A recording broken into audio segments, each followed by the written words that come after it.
Hello అందరికీ, welcome to Siri blogs. అందరికీ ఉగాది శుభాకాంక్షలు. హ్యాపీ ఉగాది. ఈరోజు మనం సాంప్రదాయ పద్ధతిలో ఉగాది పచ్చడి ఎలా చేసుకోవాలో చూద్దాం.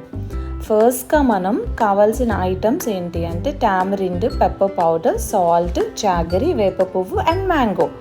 ముందుగా మనం ఒక లెమన్ సైజులో ఉన్న టామరిన్ తీసుకొని దాంట్లో కొంచెం వాటర్ వేసుకొని వాటర్ని బాగా మ్యాష్ చేసి ఆ స్క్వీజ్ చేసిన జ్యూస్ అనేది పక్కన పెట్టుకోవాల్సి ఉంటుంది.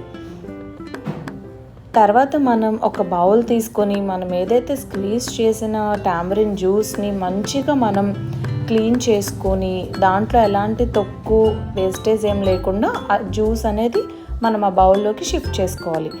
తర్వాత అందులోకి కొంచెం మనం సాల్ట్ వేసుకోవాల్సి ఉంటుంది. దాని తర్వాత మనం కొంచెం పెప్పర్ పౌడర్ అనేది యూజ్ చేసుకోవాలి. నేనైతే పెప్పర్ పౌడర్ నూరుకొని వేసుకున్నాను, మీరు మిక్సీలో చేసుకొని అయినా వేసుకోవచ్చు. తర్వాత అందులోకి మనం జాగరి ఏదైతే ఉందో తురిమింది అది వేసుకోవాల్సి ఉంటుంది. దాని తర్వాత మనం ఏదైతే మ్యాంగో కట్ చేసుకున్నామో చిన్న చిన్న ముక్కలుగా ఆ మ్యాంగో ముక్కలు అనేవి వేసుకోవాలి. ఎప్పుడైనా మనం ఇలా సాంప్రదాయ పద్ధతిలో ఉగాది పచ్చడి చేసుకునేటప్పుడు మనం జీడి దగ్గర ఉన్న ముక్కలు కట్ చేసుకుంటే దానికి మనకి ఇంకా టేస్ట్ చాలా బాగుంటుంది.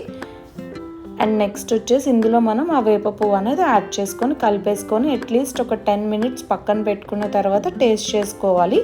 మనకి ఏదైనా అడ్జస్ట్ అవ్వలేదు అంటే సాల్ట్ కానీ లేకపోతే జాగరీ కానీ we can add it more. Thanks for watching.